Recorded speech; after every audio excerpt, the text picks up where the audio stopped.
Selamat pagi Bapak Ibu dan saudara-saudara sekalian. Kita bersyukur pagi hari ini diberi kesehatan, kekuatan dan kesempatan untuk mengikuti doa pagi di tempat ini. Kita akan membuka dengan menyanyikan sebuah lagu Ku Diberikan Kidung Baru. Bapak Ibu ada semua? Ada ya, mari kita nyanyikan lagu ini. Ku diberikan kidung baru.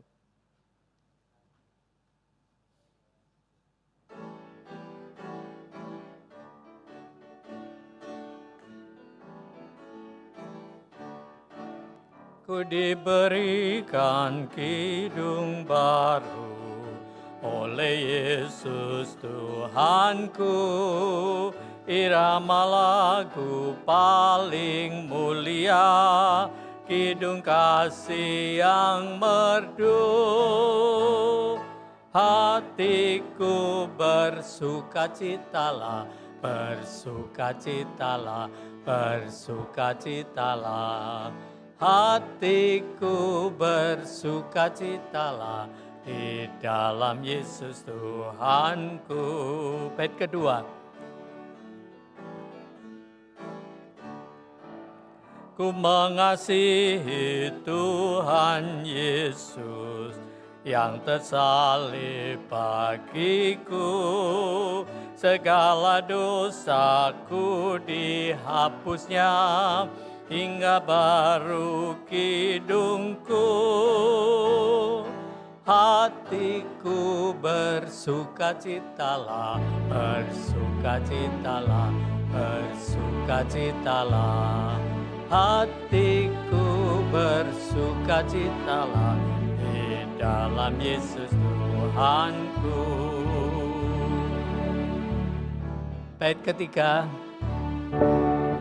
Muliakan kasih Yesus dalam lagu yang merdu, kelaikan dalam sorga mengiringi hidupku. Hatiku bersukacitalah, bersukacitalah,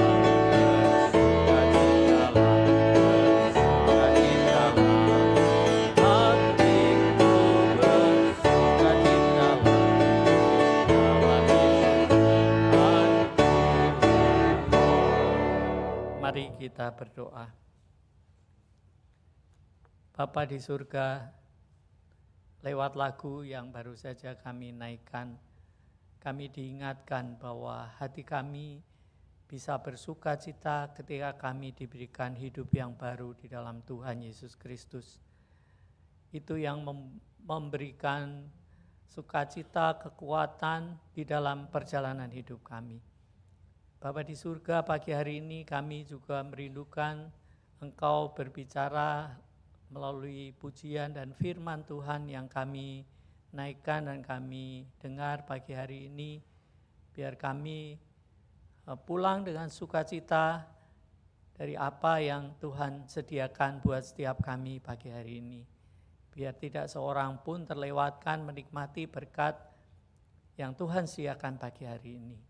Terima kasih Bapa di surga, Engkau menyertai persekutuan doa pagi hari ini di dalam nama Tuhan kami Yesus Kristus.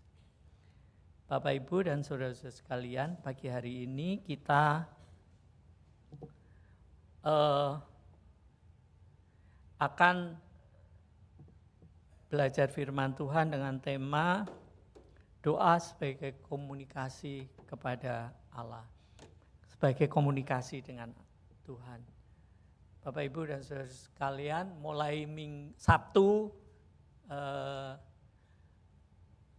ini kita tema-tema tiap Sabtu sampai nanti akhir tahun akan berhubungan dengan doa. Bapak Ibu, kalau kita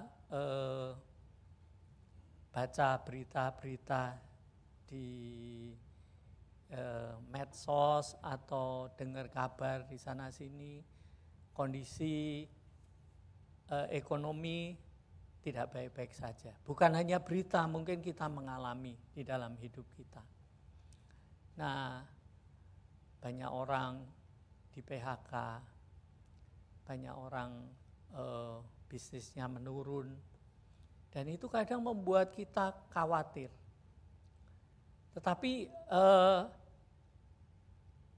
ada Tuhan di dalam hidup kita ya.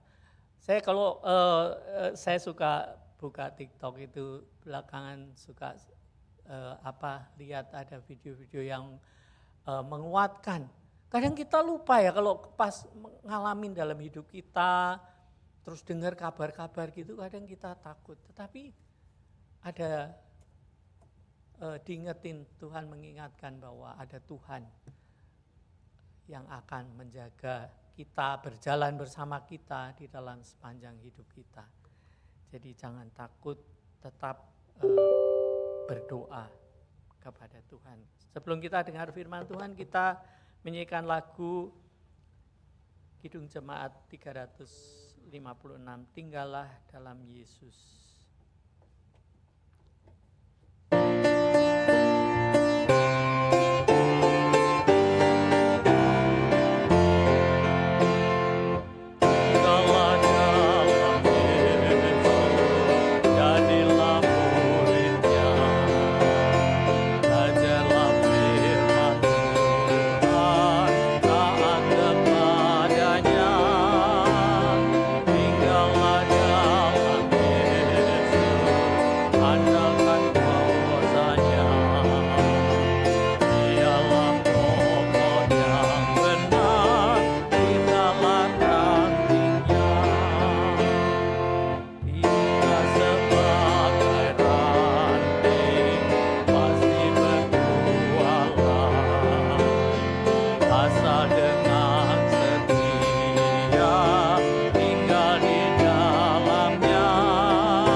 Berdoa.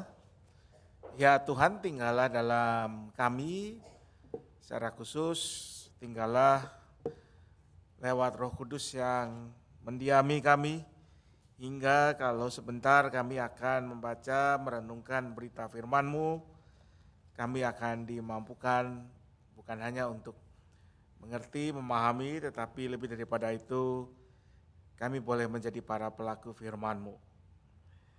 Cerahi mata hati pikiran kami, agar firman-Mu ini boleh menjadi firman yang hidup dalam dan lewat diri kami. Dalam nama Yesus Kristus kami memohon. Amin. Baik, pagi ini seperti yang tema yang disampaikan Pak Yohanes dan bacaan yang sudah dipilih, kita akan membaca hanya dari 2 ayat, dari Filipi 4 ayat 6 dan ayat 7, saudara. Filipi 4 ayat 6 dan ayat 7. Filipi 4 ayat 6 dan ayat 7, demikian bunyinya. Janganlah khawatir tentang apapun juga, tetapi nyatakanlah dalam segala hal keinginanmu kepada Allah dalam doa dan permohonan dengan ucapan syukur. Damai sejahtera Allah yang melampaui segala akal akan memelihara hati dan pikiranmu dalam Kristus Yesus. Ya, demikian jauh pembacaan firman Tuhan pada pagi ini. Nah, tema kita tadi dari Pak Yohanes disampaikan adalah doa, mana tadi? Pak Yohanes, saya lupa ya. Doa sebagai komunikasi. Ya. Jadi biasanya ketika kita bicara tentang doa, yang kita bayangkan doa itu ya seperti yang sebentar akan nanti kita lakukan. Kita menaikkan doa syafaat ya, dengan berbagai permohonan dan sebagainya. Tapi tema kita hari ini mau mengajak kita melihat doa bukan hanya sekedar sebuah petisi, petisi ya Bapak Ibu ya. Kalau misalkan satu masyarakat atau melihat ada isu tentang apa yang lagi ramai di negara kita, banyak lah ya, misalnya tentang waktu itu yang ramai tentang RUU TNI. Terus Anda mungkin pernah dapat ya, ada yang mengedarkan petisi online. Kalau Anda setuju dengan yang diusulkan, tanda tangan gitu. Biarpun saya nggak pernah tanda tangan juga sih ya, karena saya pikir nggak terlalu banyak berdampak gitu ya. Tapi ya baik juga kalau mau dilakukan. Bahwa doa itu seperti sebuah permohonan. Tapi tema kita mau mengajak melihat bahwa doa itu lebih daripada itu, saudara. Jadi doa juga sebagai sebuah komunikasi. Apa itu komunikasi? Jadi gini, dalam sejarah dunia ya, beberapa kali ada sejumlah orang, terutama para raja yang mencoba melakukan eksperimen yang kedengarannya buat kita sekarang ekstrim dan kejam, tapi ya zaman dulu namanya raja bisa melakukan apa saja. Misalnya abad 13 itu berarti tahun 1200-an, seorang raja di Eropa namanya Frederick, ya, raja di dulu disebutnya sebagai Holy Roman Empire. Holy Roman Empire itu berarti satu kekaisaran yang besar di Eropa, meliputi negara-negara yang kita kenal sekarang sebagai Jerman, Prancis, Spanyol, Italia, semuanya itu satu kerajaan besar, satu kekaisaran sebetulnya. Nah, dia sangat terobsesi untuk mencari bahasa apa yang dipakai oleh para malaikat atau paling tidak manusia mula-mula, Adam dan Hawa. Bagaimana cara dia mencari tahunya? Dia punya keyakinan kalau ada seorang anak bayi, dia tidak pernah terkontaminasi oleh bahasa yang kita gunakan, yang manusia gunakan ya, tentunya bukan bahasa Indonesia. Kalau dia konteksnya dia ada di Eropa Utara ya nggak tahu bahasa Latin kah atau bahasa apalah, maka si bayi ini akan bertumbuh dan akan bisa berkata-kata dalam bahasa yang murni dari sorga. Itu keyakinan Raja Frederick. Maka dia kemudian mengambil beberapa orang bayi, ditaruh di satu tempat atau rumah atau ruangan. Tentu bayi nggak bisa hidup sendiri. Ada yang merawat, tetapi yang merawat ini diberi instruksi yang sangat jelas, sangat ketat, seminim mungkin berinteraksi dengan bayi-bayi yang dirawatnya. Tidak boleh diajak, kita kan ketemu anak kecil kan lalu Anda kan langsung, biasanya kalau ketemu anak kecil apa yang dilakukan? Anak bayi. Gitu kan ya, diajak ngomong gitu, di apalah, ini nggak boleh. Strict, ketat, hanya memberi makan supaya ia tetap hidup, mungkin memandikan dan sebagainya, tapi seminim mungkin interaksi, terutama verbal, ya, dengan perkataan, dengan ucapan.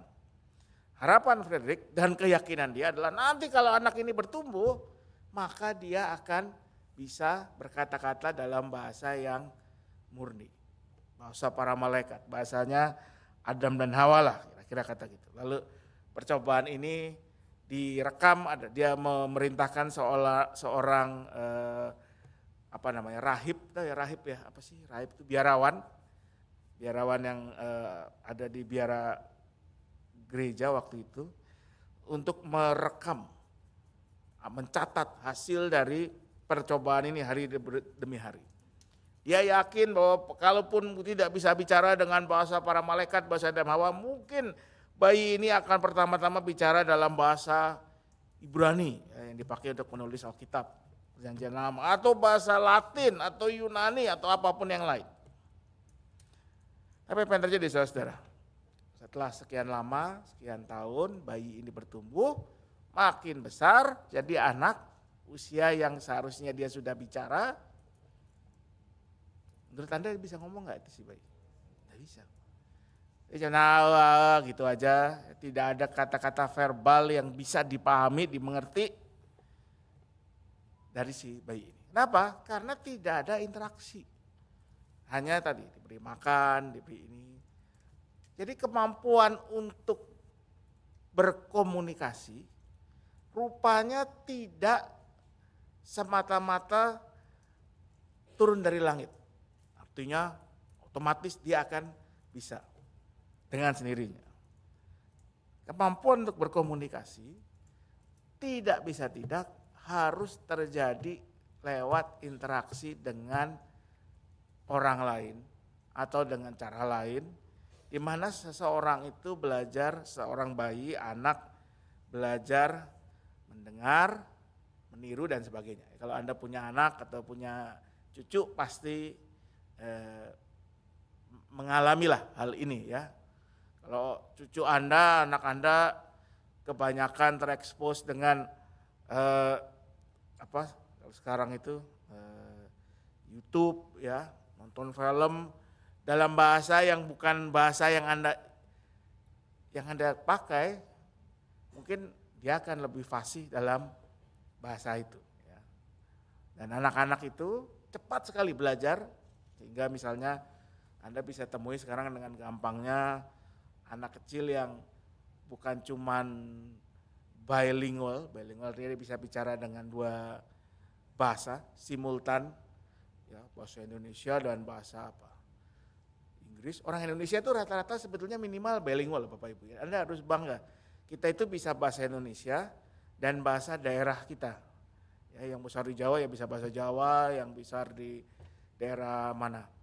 Sumatera, di mana? Kalau orang Betawi ya dengan bahasa Betawian ya. Lalu Anda mungkin bisa juga bahasa Inggris, bahasa Mandarin, dialek apapun.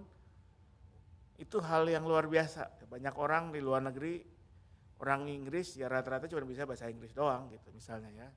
Kita ini minimal bilingual. Tapi anak-anak itu lebih hebat lagi.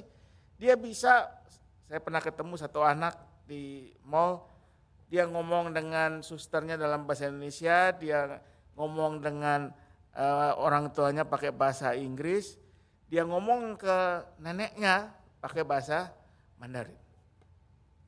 Cepat sekali mereka belajar. Kita mah udah lemot lah ya. Ya, saya kalau ditanya bahasa Ibrani dulu belajar, bahasa Yunani lupa semua karena nggak terpakai secara aktif. Jadi kemampuan berbahasa rupanya bukan turun dari langit, tapi harus terjadi lewat komunikasi. Kata komunikasi sendiri, akar katanya dari bahasa Latin communicare. Anda tahu kalau Anda dengar kata komunikasi, communicare, ingatnya apa?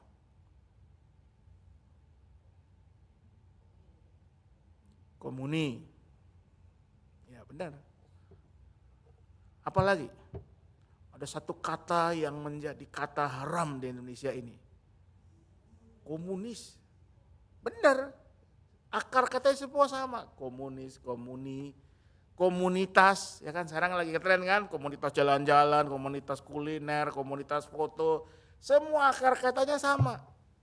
Komunikare, artinya apa? Berbagi. Komunikasi berarti proses berbagi informasi. Dan di dalam berbagi itu bukan cuman satu arah, tapi juga dua arah. Nah, ketika kita menghayati doa sebagai komunikasi, maka sebetulnya doa itu bukan cuma sekedar sebuah petisi. Petisi itu tadi, kita minta, nuntut ini itu. Tapi doa sebagai komunikasi mengharuskan terjadinya proses dua arah. Ada yang minta, bicara, ada yang apa? Kalau ada yang minta, ada yang bicara, mestinya ada yang apa? Merespon, mendengar. Doa bukan cuma kita yang bicara dan kita meyakini Tuhan mendengarnya, tetapi kita juga belajar untuk mendengar apa yang menjadi kehendak Tuhan, menerima kehendak Tuhan.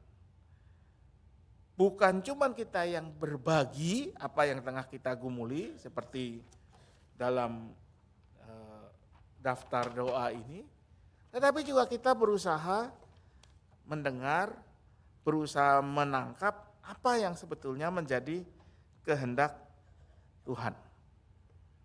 Karena itu dalam ayat yang kita baca, surat Filipi mengatakan bukan cuma nyatakanlah segala keinginanmu, tapi juga di situ ada ucapan syukur pada Tuhan. Berarti kita mencoba menangkap, menghayati apa yang Tuhan sudah berikan kepada kita. Maka di situ dikatakan damai sejahtera Allah yang melampaui segala akal akan memelihara hati dan pikiranmu dalam Kristus Yesus. Bukan cuma kita yang mengajukan permintaan, tetapi kita yang membuka diri dan hati kita untuk menerima apa yang Tuhan katakan, apa yang Tuhan kehendaki, apa yang Tuhan mau nyatakan kepada kita. Berarti doa juga mengasah kepekaan kita, sehingga disitulah terjadi komunikasi kita dengan Tuhan. Dan yang luar biasa, kita bisa lakukan itu dengan apapun bahasa yang kita pakai. Anda bisa berdoa ke Tuhan dengan bahasa apapun, bahkan kalau dalam surat Roma ada ayat yang berbunyi Roh pun membantu kita dengan kata-kata yang tak terucapkan. Ketika kita tidak bisa lagi berkata-kata, asal kita mau membuka diri hati kita kepada Tuhan, maka dikatakan Roh Tuhan membantu kita dengan menyampaikan apa yang kita gumuli kepada Tuhan. Saudara yang kasih Tuhan, kita sebagai manusia belajar berkomunikasi dari kecil, dari bayi. Tanpa komunikasi itu, maka kehidupan kita sebagai manusia mungkin tidak lengkap. Kalaupun ada orang yang tidak bisa berkomunikasi secara verbal misalnya, maka dia akan belajar berkomunikasi dengan cara yang lain. Penatua Ana itu, dia bisa misalnya dia belajar dan dia bisa berkomunikasi dengan bahasa bahasa isyarat ke orang-orang yang punya keterbatasan dalam hal pendengaran dan komunikasi verbal. Dengan komunikasi kita sungguh hidup sebagai manusia. Demikian juga kalau kita tidak berkomunikasi dengan Tuhan, tidak punya hubungan dua arah dengan Tuhan, maka mungkin kita bisa katakan sesungguhnya di situ kita belum benar-benar hidup sebagai orang percaya. Mungkin itu yang dimaksud oleh John Calvin, tokoh gereja, Papa Reformasi, ketika mengatakan doa itu adalah Pak Yohanes pasti tahu nih. Apa Pak?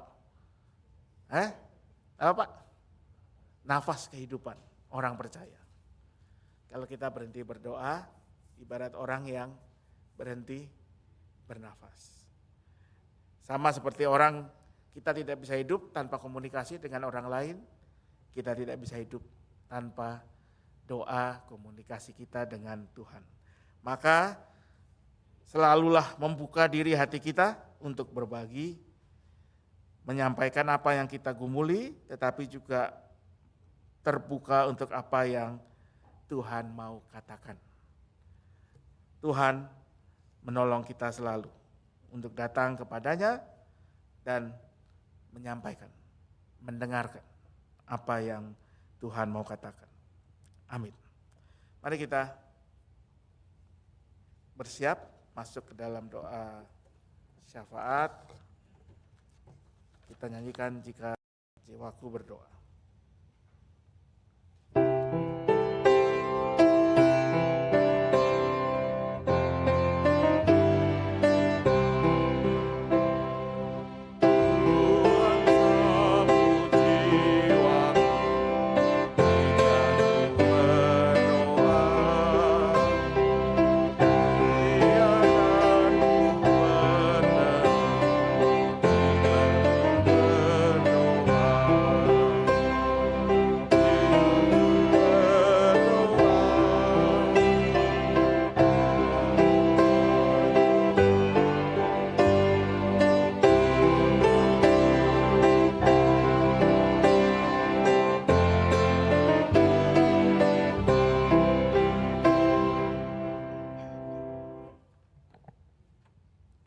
Mari kita berdoa. Bapa di surga, kembali kami datang pada pagi hari ini bersama dengan saudara-saudara seiman kami. Terima kasih Tuhan untuk firman-Mu yang baru saja kami dengar. Kiranya firman Tuhan ini dapat menjadi pegangan hidup untuk kami semua.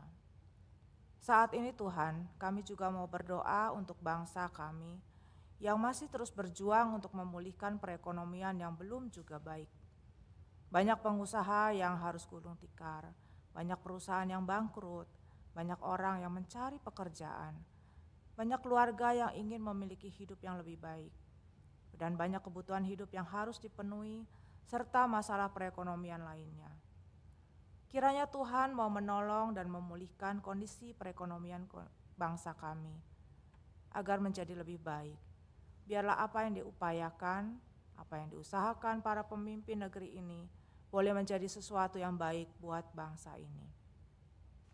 Bapa di surga, kami juga mau berdoa untuk semua program, baik dari pemerintah pusat maupun pemerintah daerah, agar semua program dapat berjalan sesuai dengan apa yang sudah direncanakan, seturut dengan kehendak Tuhan, dan terlebih ya Tuhan, untuk kebaikan rakyat Indonesia. Berikan hikmat untuk para pemimpin mulai dari presiden, wakil presiden, hingga tingkat terendah sekalipun dapat bersatu padu untuk membuat segala sesuatu untuk menjadi lebih baik. Hari ini Tuhan, kami juga mau berdoa untuk perdamaian dunia. Berikanlah perdamaian untuk negara-negara yang sedang berperang agar tidak banyak lagi korban yang jatuh. Berikan juga Tuhan hikmat untuk para pemimpin mereka, agar mereka juga dapat mengakhiri peperangan dan hidup damai di muka bumi ini. Tuhan, kami juga tak lupa berdoa untuk kegiatan di dalam gereja kami. Dalam rangkaian masa Prapaskah ini ya Tuhan, biarlah kami juga dapat lebih menghayati arti dan makna pengorbanan Tuhan Yesus untuk kami semua. Ajar kami ya Tuhan, lewat sikap, lewat perbuatan kami, agar hidup kami menjadi lebih baik dan berkenan kepada Tuhan. Kami juga mau berdoa untuk kegiatan-kegiatan lain. Baptis Kudus Anak yang akan dilakukan di awal Mei, persekutuan doa pagi, kebaktian esok hari, mulai dari kebaktian anak, remaja, pemuda, hingga kebaktian umum. Kiranya Tuhan akan menolong setiap persiapan ibadah minggu, supaya dapat berjalan sesuai dengan kehendak dan rencana-Mu saja. Seluruh ibadah dan pelayan yang terlibat, mulai dari pendeta, penatua yang bertugas, prokantor, pemusik, dan apapun yang boleh ambil bagian dalam esok hari, biarlah semuanya boleh mendatangkan berkat dan sukacita bagi para jemaat-Mu di tempat ini, maupun yang mengikutinya secara online. Kiranya jemaat-Mu dapat bertumbuh dalam iman dan pengenalan akan Tuhan saja. Terima kasih ya Tuhan. Doa ini kami mohonkan dalam nama Tuhan Yesus Kristus.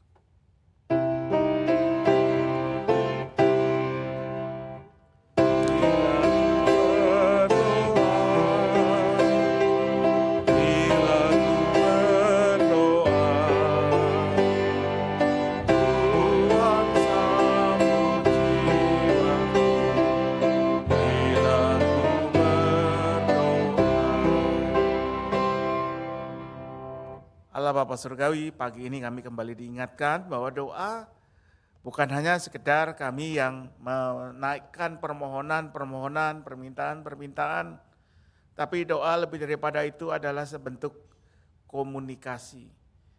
Hubungan dua arah, berbagi apa yang digumuli, berbagi apa yang dimohonkan, dikehendaki, berbagi apa yang menjadi sebuah harapan. Doa adalah komunikasi kami dengan-Mu sendiri ya Tuhan. Karena itu ajar kami agar selalu ingat bahwa sebagaimana kami harus bernafas, demikian pula doa tak bisa dilepaskan dari hidup kami sebagai orang percaya. Ajar kami juga bukan hanya mau menyampaikan apa yang kami kehendaki, kami mohonkan, kami inginkan, tetapi juga mau terbuka mendengarkan, peka terhadap apa yang menjadi kehendak Tuhan. Bahwa doa juga menjadi kesempatan kami bersyukur untuk segala yang Tuhan sudah anugerahkan. Doa menjadi kesempatan kami juga untuk boleh belajar apa yang menjadi kehendak Tuhan. Karena itu beri kepada kami selalu hati yang mau terbuka dalam doa-doa kami, agar kehendak-Mu boleh kami tangkap, boleh kami pahami, dan pada akhirnya kami lakukan. Hari ini, pagi ini kami kembali datang bersama-sama dalam doa untuk mereka-mereka yang sedang dalam berbagai pergumulan. Mereka yang sedang mencari pekerjaan, mereka yang dalam usahanya menghadapi berbagai pergumulan. Anugerahkan ketekunan, kekuatan, kesabaran, daya juang. Tapi kami juga percaya Tuhan akan bukakan jalan-jalan yang baik. Hadirkan orang atau orang-orang yang akan menjadi perpanjangan kehadiran-Mu buat menolong mereka. Kami berdoa juga untuk mereka-mereka yang dalam kehidupan bersama dengan keluarga inti ataupun keluarga yang besar, mengalami berbagai pergumulan dalam relasi. Biar pergumulan-pergumulan itu pada akhirnya membuat setiap kami bertumbuh menjadi pribadi yang lebih dewasa, lebih mau mendengarkan, mau melayani, mau berkorban. Biar kami boleh menghadirkan Tuhan dalam kehidupan keluarga kami. Kami mau berdoa untuk mereka-mereka yang bergumul dengan berbagai kondisi fisik dan mental, mereka yang bergumul karena sakit atau karena usia yang bertambah dan mulai menghadirkan berbagai keterbatasan. Biar Tuhan yang berikan kekuatan, pemulihan di mana perlu, tetapi juga iman, percaya, penyerahan diri, dan sukacita, sehingga semuanya boleh dijalani dengan penuh penyerahan diri kepada Tuhan. Berkati juga keluarga yang mendampingi mereka ya Tuhan. Kami mau berdoa untuk Pak Haryanto, untuk Ibu Lili, untuk Bapak Edi Wiganda, Bapak Andris Theodorus, Bapak Hartono, untuk Ibu Maria Liliani, untuk Saudara Abe, untuk Bapak Beni, untuk Ibu Sugianti, untuk Ibu Yanitan, Ibu Sri Juliani, Bapak Adi Kuswanto, Ibu Airaniwati, dan untuk Ibu Elizabeth Gunawan. Biar mereka boleh terus merasakan kasih penyertaan Tuhan yang menguatkan, yang memberikan pengharapan. Dalam kebersamaan kami juga, kami mau bersyukur untuk mereka-mereka yang Tuhan tambahkan usianya. Yang bersyukur untuk Bapak Dwi Budi, untuk Ibu Leni. Biar kasih anugerah Tuhan yang sudah, sedang, dan akan terus memimpin kehidupan mereka. Dan dalam kesempatan ini kami juga mau mengambil waktu, kami mau masing-masing datang kepada Tuhan dalam doa-doa pribadi kami. Kami mau menyampaikan apa yang tengah kami gumuli. Kami percaya Tuhan selalu mendengarkan. Karena itu inilah kami ya Tuhan dalam doa-doa kami.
Demikianlah ya Tuhan, doa kami masing-masing. Doa yang bahkan tidak sanggup kami ucapkan dengan kata-kata, tapi kami percaya Engkau mengenal dan tahu, dan Engkau akan memberikan apa yang terbaik. Maka anugerahkan juga kami hati yang mau terbuka, mendengar apa yang menjadi kehendak-Mu, menerimanya dan melakukannya. Kami mau serahkan segala aktivitas kami di hari yang baru ini, untuk apa yang akan kami lakukan setelah persekutuan ini, biar semuanya mendatangkan kekuatan, menghadirkan sukacita, dan yang utama memuliakan nama-Mu selalu. Ini doa kami naikkan hanya dalam satu nama, Yesus Kristus Tuhan dan Juru Selamat kami yang hidup. Amin.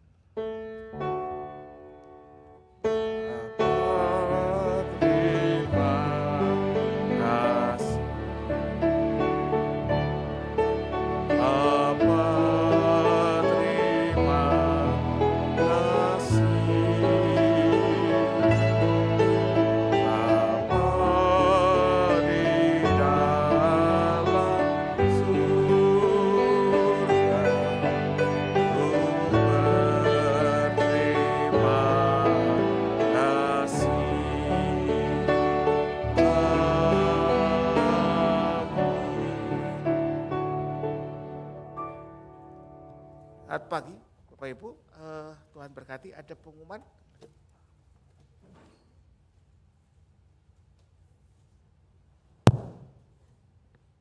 Selamat pagi Bapak Ibu, terima kasih kepada Pendeta Setira yang telah membawakan firman Tuhan pagi ini. Tuhan memberkati. Terima kasih untuk Penatua Yohanes, Penatua Susan, Pak Tinut, Saudara Robert, Saudara Agnes, Saudara Jesslyn untuk pelayanannya pagi ini. Tuhan memberkati. Untuk hari Sabtu tanggal 19 April bersamaan dengan kebaktian Sabtu Sunyi yang akan dipimpin oleh Pendeta Emeritus Roni Nathanael, kehadiran Bapak Ibu sangat dinantikan. Terima kasih sudah hadir pada pagi hari ini. Setelah PDP ada senam jantung sehat. Kita akan berbagi kasih kepada mereka yang selama ini membantu kita di doa pagi, Pak Andre, Pak Ratim, dan Bu Yani. Terima kasih.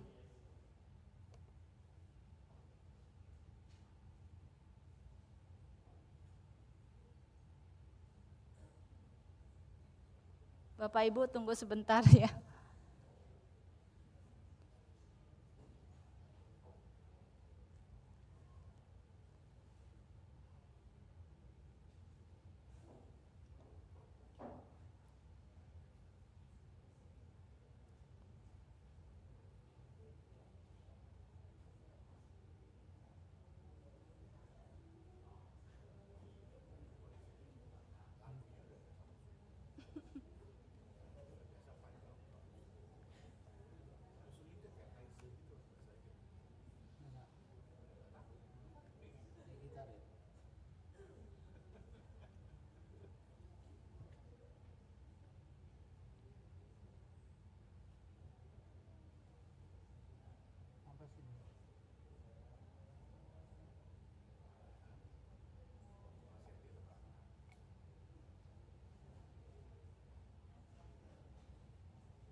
Bapak Ibu maju ke depan ya untuk dibagikan makanannya. Pak di depan.